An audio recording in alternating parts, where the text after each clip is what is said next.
하나님의 은혜와 평강이 함께하기를 기도드립니다.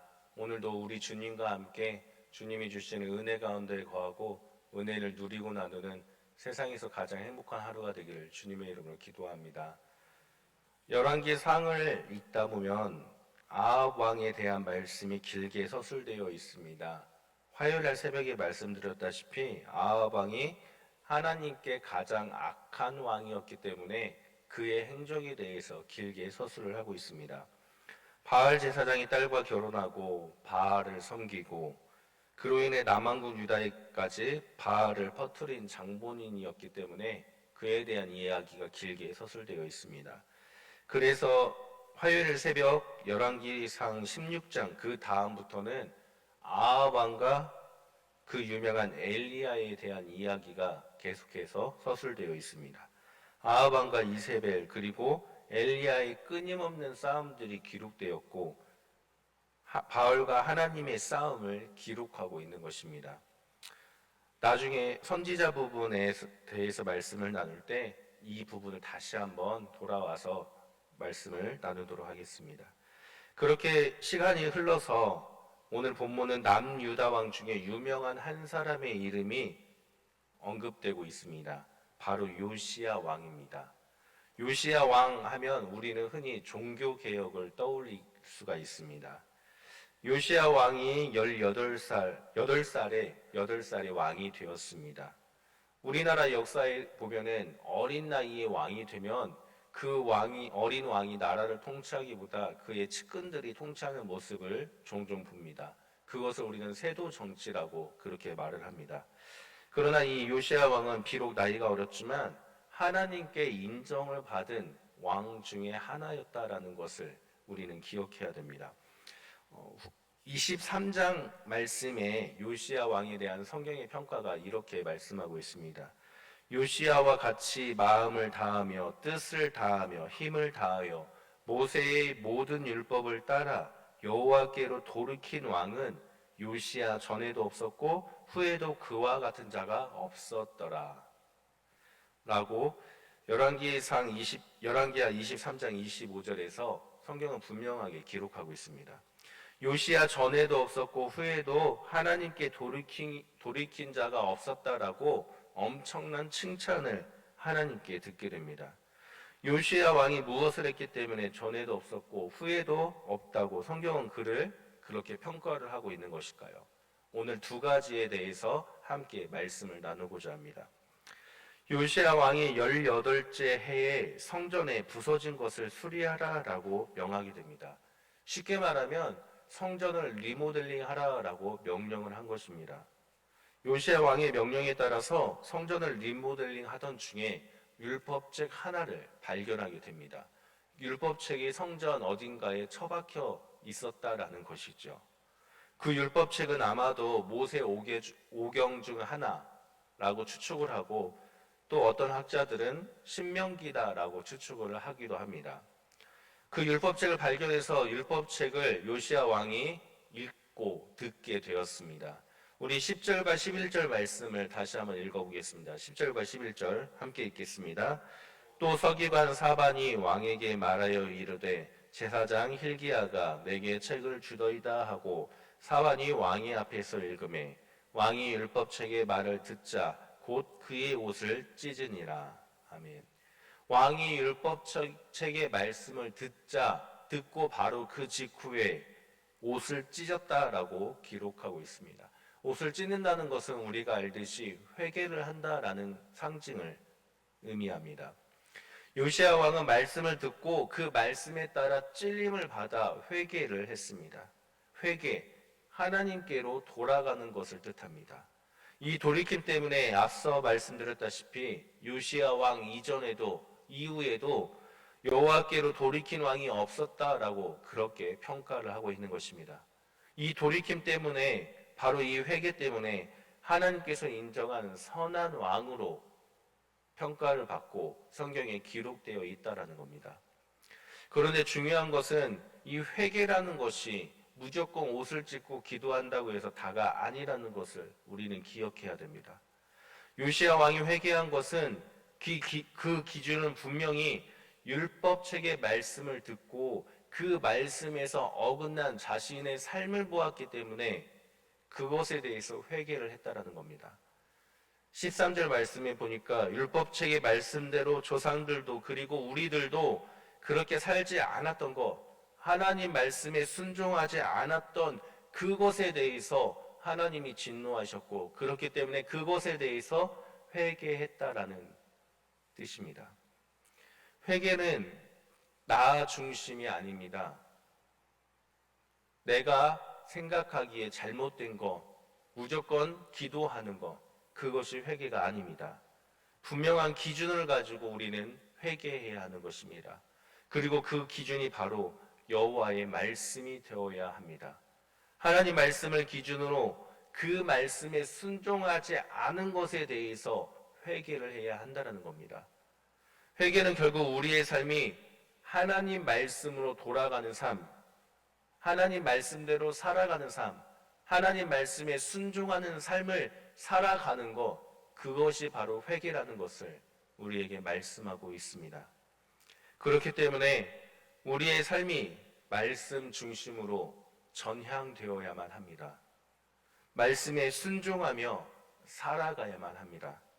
요시야 왕은 그동안 몰랐습니다. 그 누구도 가르쳐주지 않았기 때문에 그는 몰랐던 것입니다. 그러나 그는 말씀을 발견하였고 그 말씀을 들었고 그 말씀을 통해서 자신의 삶이 하나님이 하신 말씀대로 살지 않았다는 것을 깨달았고 자신의 삶을 하나님 말씀대로 순종하는 삶으로 돌이켰던 것입니다. 우리의 삶 역시 이와 같이 하나님 말씀에 순종하는 삶을 살아야 됩니다. 하나님 말씀대로 살아가는 삶을 살아야만 됩니다. 하나님 말씀대로 살아가는 삶, 그것이 하나님께로 돌이키는 삶이며 그것이 바로 회개하는 삶이기 때문입니다. 우리가 그렇게 하나님 말씀으로 돌이켜 전향하는 삶을 살 때 하나님께서는 우리의 삶을 인정하시고 하나님의 역사에서 이전에도 이후에도 없던 사람이라고 요시야와 같이 칭찬을 하게 됨을 믿으시기를 바랍니다. 요시야 왕이 하나님께 인정받은 두 번째 이유는 그는 옷을 찢고 회개한 것만이 다가 아니라 돌이켜 전향하는 삶, 다시 말하면 말씀대로 살아가는 삶을 실천했기 때문입니다. 말씀에 대한 실천이 있었기 때문에 하나님께서는 그를 여호와께로 돌이킨 자가 이전에도 이후에도 없었다라고 말씀하신 것입니다. 실컷 회개기도 한 후에 다시 똑같은 삶을 살게 된다면 그것은 회개가 아니라는 뜻입니다. 진정한 회개는 말씀에 순종하고 내가 살아왔던 삶을 돌이켜서 말씀대로 살아가는 삶, 실천이 포함되어야 한다는 겁니다. 요시야는 성전에서 발견한 율법책을 읽고 듣고 회개하며 기도했습니다. 그리고 그가 행한 말씀의 실천은 우리가 흔히 말하는 종교개혁이라고 불리웁니다. 원래대로 따지면 종교개혁이 아니라 원래 하나님 말씀대로 살아가는 것인데 그동안 종교가 잘못하였기 때문에 말씀대로 살아가는 그 삶을 살아가는 모습을 개혁이라고 붙이는 것입니다. 요시야 왕이 행한 종교개혁은 23장에 이어서 계속 서술하고 있습니다. 먼저 그는 백성들에게 발견한 이 말씀책을 읽어주게 해서 백성들이 깨닫게 한 후에 이방신의 모든 예배를 폐합니다. 이방신을 섬기는 제사장들을 폐하고 그 신전에 있던 그릇들을 다 버리고 아세라 상을 불사르고 하나님 말씀에 어긋나는 모든 정책들, 남창제도 등 그러한 모든 것들을 다 바꾸게 됩니다. 그리고 그가 행한 종교개혁 중에 무엇보다도 유월절을 지키게 됩니다. 유월절이 무엇입니까? 애굽에서 나올 때 마지막 재앙을 면하게 하는 방법에 대해서 하나님께서 알려주신 것입니다. 이 유월절을 지켜 행함으로써 하나님의 구원 역사, 하나님의 전능함을 기억하라고 분명하게 말씀하셨습니다. 그러나 사사시대 이후부터 요시야 이전까지는 유월절을 지킨 적이 없다라고 열왕기하 23장 21절에서 그렇게 기록하고 있습니다. 여호수아 시대까지는 지켰으나 그 이후에 유월절을 지킨 사람이 없었다라는 겁니다. 이스라엘 구원 역사 중에서 중요한 유월절을 그 누구도 지키지 않았다라는 겁니다. 그 누구도 유월절에 대해서 이야기를 하지도 않았고 그것을 지킬 생각조차 하지 않았다는 겁니다. 유월절에 대한 말씀이 성전 어딘가에 묻혀 있었다. 그것은 결국에 자신들의 입맛에 맞는 신앙생활, 자신들의 입맛에 맞는 종교를 선택했다라는 것을 의미하며 그 이후에도 누구도 유월절에 대해 가르쳐주지 않았기 때문에 유월절에 관한 말씀의 책은 성전에 처박혀 있었던 것입니다. 이렇게 중요한 유월절을 듣고 깨달아 지키지 못함을 회개하였고 회개한 후 그 말씀대로 실천했기 때문에 하나님께서 요시야 왕을 선한 왕으로 인정했다라는 사실을 우리는 기억해야 됩니다. 우리의 삶에도 이와 같은 말씀의 실천이 있어야 됩니다. 듣고 깨달아 회개했다면 우리의 삶이 하나님께로 향하도록 우리는 말씀대로 살아가야만 합니다.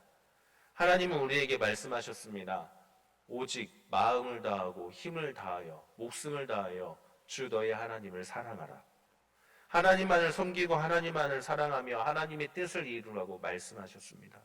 또한 주님께서는 이웃을 사랑하고 원수를 사랑하라고 말씀하셨습니다.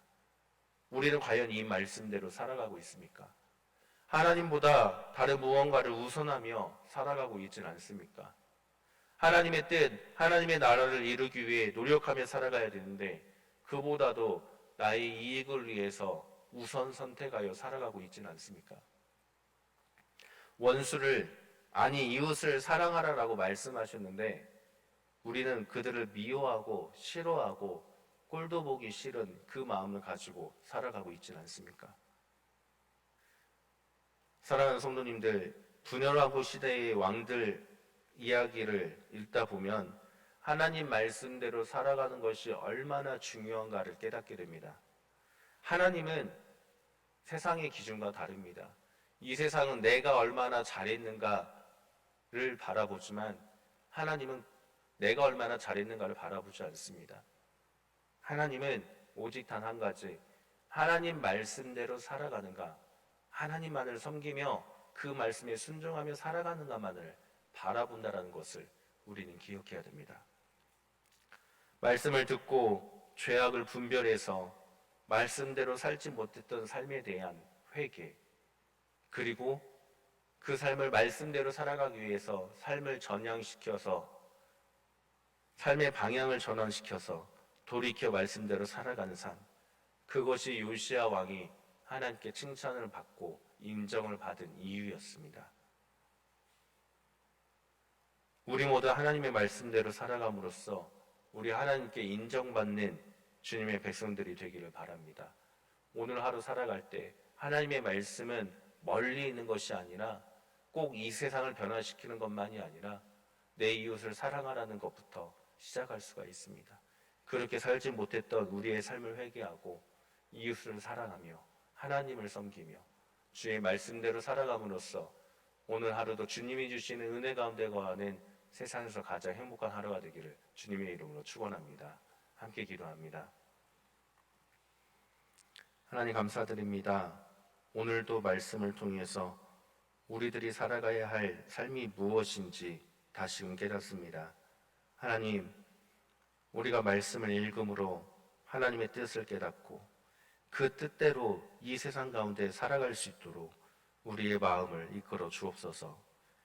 세상 유혹에 휩쓸리는 것이 아니라 오직 주님의 말씀만을 바라보며 하나님께 칭찬받는 그 모습을 기대하며 주의 말씀대로 살아가는 우리들이 될 수 있도록 주님 동행하여 주옵소서.